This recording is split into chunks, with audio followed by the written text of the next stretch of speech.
रजनी को बचपन से ही पेंटिंग का बहुत शौक था।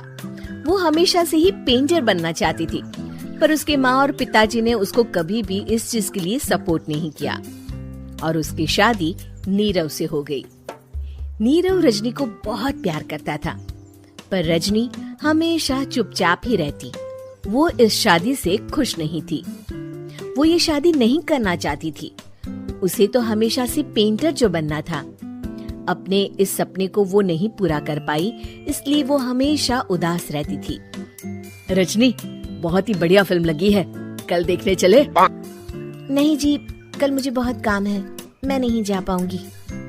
अच्छा तो कोई बात नहीं, संडे को चलते हैं। देखिए, मुझे फिल्म देखना पसंद नहीं है। आपको जाना है तो चले जाइए।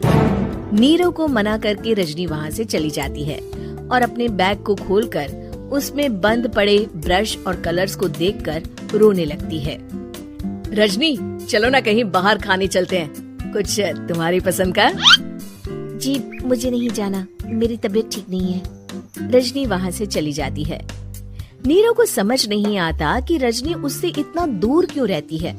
वो जब भी उसके साथ वक्त बिताना चाहता है, रजनी कोई ना कोई बहाना बना देती है। एक दिन घर पर कोई नहीं था। रजनी घर का सारा काम जल्दी से खत्म कर लेती है। घर पर अकेले होने के कारण वो सोचती है कि वो आज पेंटिंग करेगी। वो अपने कमरे में जाकर पेंट ब्रशेस और कलर्स निकालकर जैसे ही कलर मिक्स कर रही होती है कि दरवाजे पर बेल बज जाती है। अब कौन आ गया इस वक्त? इतनी मुश्किल से तो मुझे पेंट करने का मौका मिला है। रजनी दरवाजा खोलती है तो उसकी सास अपनी सहेलियों के साथ खड़ी होती है और सब घर के अंदर आ जाते हैं। अरे बहू, सबको शरबत बनाकर पिला दे, बाहर तो बड़ी गर्मी है। उफ। जी। रजनी पेंट ना कर पाने से उदास हो जाती है। उसे गुस्सा भी आ रहा होता है कि उसने इस शादी के लिए हाँ क्यों कह दी। वो रसोई में जा रही होती है कि उसकी सास उसे रोकती है। बहू, सबके खाने का भी इंतजाम कर लेना, आज का लंच तो ये सब यही करेगी। हाँ। रजनी बिना कुछ कहे रसोई में चली जाती है। सबके लिए खाना बनाती है। सब खाना खाते हैं और रजनी घड़ी देखती है कि ये सब कब जाएंगे ताकि वो अपनी पेंटिंग कर सके। जब शाम होती है तब सब चले जाते हैं अपने घर। अरे बहू, सब तेरे खाने की तो बहुत तारीफ कर रहे थे, सबको बहुत अच्छा लगा खाना। आपको मुझे सुबह बताना चाहिए था ना कि आपकी सहेलियां आ रही हैं। पता भी है कितना वक्त लगा सारा खाना बनाने में। अरे बहू, तू ऐसे कैसे बात कर रही है मुझसे? तो और कैसे बात करूं? मैं इस घर की कोई नौकरानी नहीं हूं कि इतना काम करूंगी। रजनी अपने कमरे में जाकर दरवाजा बंद कर लेती है।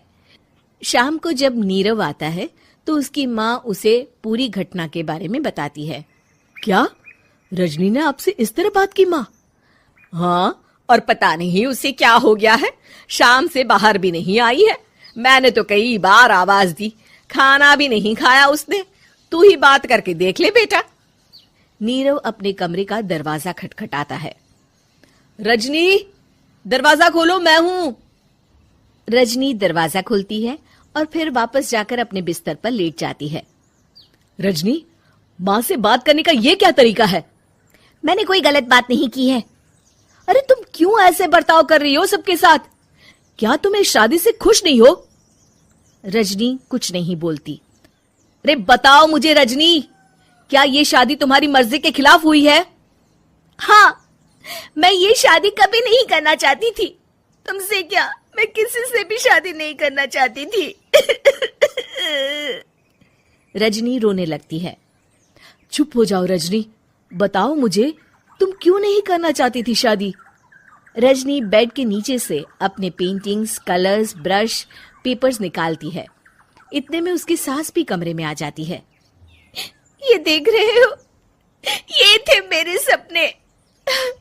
मैं पेंटर बनना चाहती थी, पर माँ पापा ने कभी सपोर्ट नहीं किया और मेरी शादी करवा दी। मेरे सारे सपने टूट गए।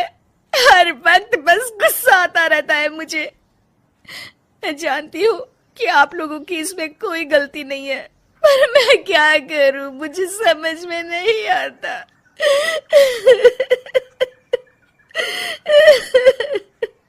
रजनी फूट फूट कर रोने लगती है।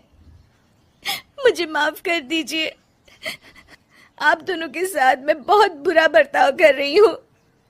अरे रजनी बेटा, चुप हो जाओ तुम। नीरव पानी लेकर आता है। ये लो पानी पियो और शांत हो जाओ। रजनी पानी पीती है और उसकी सास पेंटिंग्स देख रही होती है।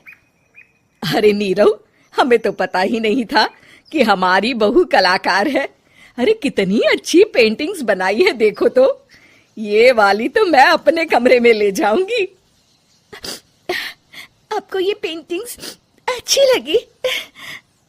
अच्छी नहीं, बहुत अच्छी लगी। और तुमने हमें बताया क्यों नहीं? तुम जब चाहे पेंटिंग कर सकती हो रजनी। हम तुम्हारे सपनों को पूरा करने में तुम्हारा पूरा साथ देंगे। हाँ बेटा, हम कला की कद्र करते हैं।